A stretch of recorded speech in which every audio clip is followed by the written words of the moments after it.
तो किसी दिन आपकी आंख खुली और पता चला कि हॉर्मूज में अमेरिका के 2-3 जहाज समुद्र में समा गए। नमस्कार, मैं हूं नीलू। क्योंकि इस वक्त हॉर्मूज जो है वो जंग का अखाड़ा बना हुआ है। यहां पर लगातार कल देर रात तक जबरदस्त तरीके से अमेरिका और ईरान के बीच फायरिंग होती रही, हमले होते रहे। दो ईरानी जहाज को अमेरिका ने निशाना बनाया। बताया जाता है कि उसकी चिमनी पर, उसके इंजन पर हमला किया गया। पूरी तरह से तो डिस्ट्रॉय नहीं किया गया। और अमेरिका के भी जंगी जहाजों पर हमला ईरान की तरफ से किया गया है हॉर्मूज में। तो आप समझिए कि किस तरह की शांति वार्ता है, किस तरह से शांति काल इस वक्त चल रहा है। जब शांति काल में इतनी ज्यादा चीजें सामने आ रही है हॉर्मूज में, तो आप समझिए कि अगर शांति नहीं होती, पहले हमने देखा था कि किस तरह की स्थिति थी, तो हम इसको सीज फायर कैसे मान ले।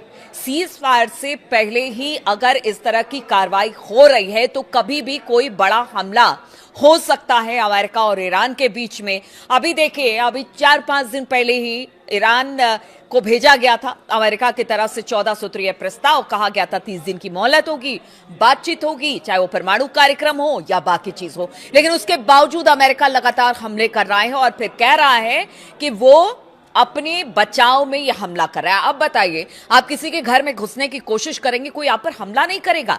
इनके दो अमेरिका के डिस्ट्रॉयर फारिस की खाड़ी की तरफ आगे बढ़ रहे हैं, हॉर्मूज में घुसने की कोशिश करते हैं। और जब ईरान हमला करता है तो फिर आप कहते हैं कि हम अपने बचाव में हमला कर रहे हैं। यानी आप जानबूझ के प्रवोक कर रहे हैं ईरान को, और ईरान इसी का जवाब आपको दे रहा है। अब तो देखिए, पहले ये खबर आई थी कि जितने भी अरब मुल्क हैं वो अमेरिका के साथ मिल गए हैं, लेकिन एक बार फिर से खबर ये आ रही है कि अरब मुल्कों ने अपनी धरती देने से अमेरिका को इनकार कर लिया है। क्योंकि पीछे जो युद्ध हुआ था उसमें भारी नुकसान इन अरब मुल्कों को हुआ था। सऊदी अरब हो गया, यूएई हो गया, कतर हो गया, सब जगह पर हमने देखा था कि ओमान हो गया, किस तरह से हमले हुए थे। तो क्या अब जो अमेरिका के दोस्त हैं ये सारे अरब मुल्क, उनको भी लग रहा है कि पता नहीं हम धरती अपनी अगर देना शुरू कर दे। क्योंकि कहा यह जा रहा था यूएई की तरफ से उड़ान जहाज ने, जो फाइटर प्लेन्स हैं या फिर फ्यूल भरने वाले जहाज हैं, उनको देखा गया है। लेकिन अब ये खबर आ रही है कि शायद उन्होंने अपना डिनाई कर दिया है। तो आप सोचिए कि कभी ये अरब मुल्क कहते हैं कि वो अमेरिका के साथ है, कभी कहते हैं हम अपनी धरती नहीं देंगे। लेकिन गाहे बगाहे इस तरह की खबर आती है कि इन्हीं धरती से, यहीं पर जो तमाम एयर बेसेस हैं अमेरिका के, वहां से हमला ईरान के ऊपर किया जा रहा है। और अब तो हॉर्मूज जो है वो जंग का मैदान बन गया है। इसी बीच खबर ये आ रही है कि अब ईरानी संसद में हॉर्मूज को लेकर एक प्रस्ताव लाया गया है और हॉर्मूज को लेकर एक कानून बनाने की तैयारी में ईरानी संसद है।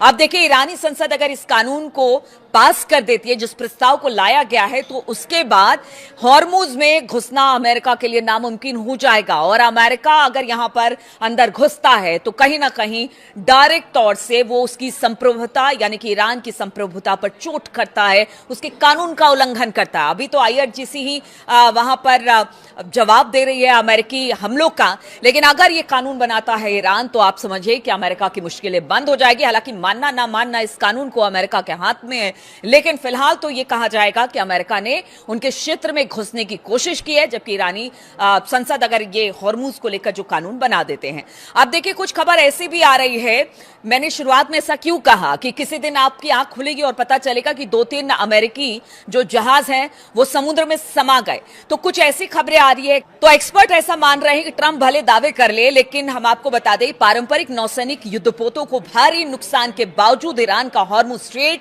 अब भी इस पर ईरान का दबदबा कायम है। और ईरान ये बता दे रहा है और लगातार बता भी रहा है। कल देर रात तक वहां पर हमले हुए हैं, अमेरिकी जहाजों पर भी हुए हैं और अमेरिका की तरफ से ईरानी जहाजों पर भी हुए हैं। और ईरान ने बता दिया है कि आप अगर इतना सा हमला करेंगे तो फिर उसका जवाब बड़े हमले से दिया जाएगा। इसलिए कहा जा रहा है कि अब भी हॉर्मूज में ईरान का दबदबा है। एक्सपर्ट का कहना है कि ईरान का हॉर्मूज स्ट्रेट में मुकाबला अमेरिका के लिए आसान नहीं है, क्योंकि उसके पास यहां पर कई ऐसे अनदेखे हथियार हैं जिसका इस्तेमाल अब तक किया ही नहीं है ईरान ने। और आप समझिए कि अगर मैं कह रही हूं कि किसी दिन आपकी आंख खुली और आपको पता चला कि अमेरिकी जहाज पानी के गर्त में समा गए, तो उसके लिए अब बताया जा रहा है, जो एक्सपर्ट कह रहे हैं कि ईरान के पास कुछ ऐसे फ्लीट हैं जिनको मॉस्किटो फ्लीट कहा जाता है, यानी मच्छर की सेना। और ये जो मच्छर की सेना है, कहते हैं कि बड़े से बड़े जहाज को भी निस्ते नाबूद कर सकती है पानी में डुबो सकती है, बड़ा नुकसान पहुंचा सकती है। ईरान की हॉर्मुज स्ट्रेट से गुजरने वाली व्यापारिक जहाजों को धमकाने की क्षमता, असल में ये जो जितने युद्ध के तरीके हैं ईरान के, वो कहीं ना कहीं बहुत ज्यादा इन बातों पर निर्भर करता है कि वो किस तरह से बड़े जहाजों को भी टारगेट कर सकते हैं। जैसे कि ड्रोन अटैक हो गया, हमने देखा कि पीछे किस तरह से जो ईरान की पूरी स्ट्रेटेजी थी, ठीक है उन्होंने मिसाइलें बनाई लेकिन ज्यादा हमले ड्रोन से किए, बारूदी सुरंगें बिछाई, छोटी हमलावर नावों का बेड़ा इस्तेमाल किया जिसे मॉस्किटो फ्लीट कहा जाता है, और इन्हीं पारंपरिक तरीकों से वो लगातार इजराइल और अमेरिका पर हमले करते रहे और संपत्तियों को नुकसान पहुंचाते रहे। और ये हमने देखा कि पीछे युद्ध में जो सब कुछ हुआ, अरब मुल्क से लेकर अमेरिका के एयरबेसेस तक जबरदस्त तरीके से इसी युद्ध नीति की वजह से ईरान के हुआ है। सीएनएन की माने तो मिलिट्री एनालिसिस ने ईरान के इन छोटे जहाजों को, जिसे मच्छर बेड़ा नाम दिया गया है क्योंकि अब लड़ाई हॉर्मुज में हो रही है, इसी इन मच्छर बेड़ों का इस्तेमाल किया जा रहा है। और ये किस तरह से ईरान को एज दिलाएंगी, ईरान को आगे बढ़ाएंगी, वो आपको बताते हैं। तो इस्लामिक रिवोल्यूशनरी गार्ड यानी IRGC के ये जो छोटे जहाज हैं, वो अमेरिकी सेना के लिए बहुत बड़ी रणनीतिक चुनौती पेश कर रहे हैं और आगे भी कहा जा रहा है कि पेश करने वाले हैं। सबसे अहम बात, इन नावों पर तैनात मिसाइलें, बंदूकें और दूसरे हथियार होते हैं जो कि बड़ी तेजी के साथ जाते हैं और किसी नाव से टकराते हैं और उसको भारी नुकसान पहुंचाते हैं। मॉस्किटो फ्लीट की बात की जाए तो असल में पानी पर लड़ी जाने वाली गोरिल्ला लड़ाई है।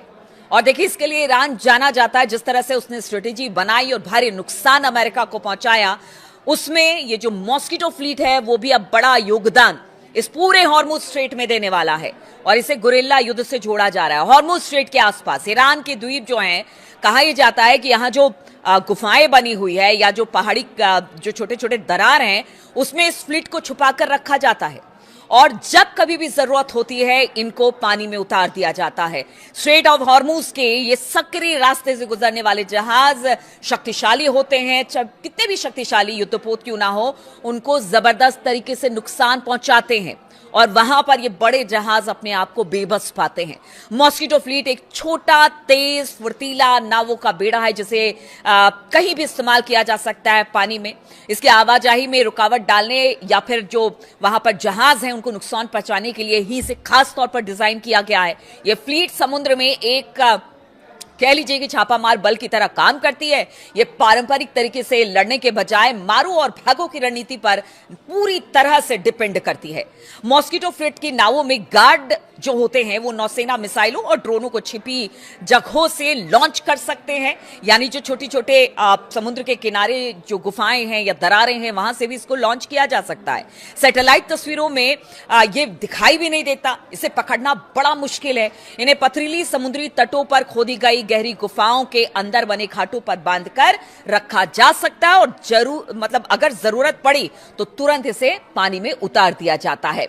अब देखिए किस तरह से अब अमेरिकी जो जहाजें हैं उनके लिए एक बड़ा सिरदर्द बनी हुई है और दूसरी तरफ खबर यह आ रही है कि ईरान लगातार चुनौती अमेरिका को दे रहा है और अमेरिका जो है वो बातचीत बार बार हम देखते हैं कि बातचीत की पेशकश करता है लेकिन जबरदस्त तरीके से हमले करता है। अब कोई भी बड़ा हमला हो सकता है लेकिन अभी जो स्थिति है बेहद खतरनाक है और इस खतरनाक स्थिति को देखते हुए कहा यह जा रहा है कि अगर ये कानून ईरान सरकार लेकर आ जाती है हॉर्मुज को लेकर तो फिर अमेरिका के लिए बड़ा मुश्किल होने वाला है। लेकिन ये मान के चलिए कि ईरान तो यहां से गिव अप करने वाला नहीं है। ईरान ने कई ऐसे हथियार, एक्सपर्ट भी इसको बता रहे हैं कि अगर ईरान हॉर्मुज में वो अपने आप बता रहा है कि हमारी जगह है, आप इसमें घुसेंगे तो हम मारेंगे, यानी उसके पास कुछ ऐसे इंतजाम जरूर हैं जिससे कि वो अमेरिका को बड़ी भारी चुनौती दे सकता है। और इस बीच एक और खबर आई है कि कल के जो झड़प, कल देर रात तक जो झड़प अमेरिका और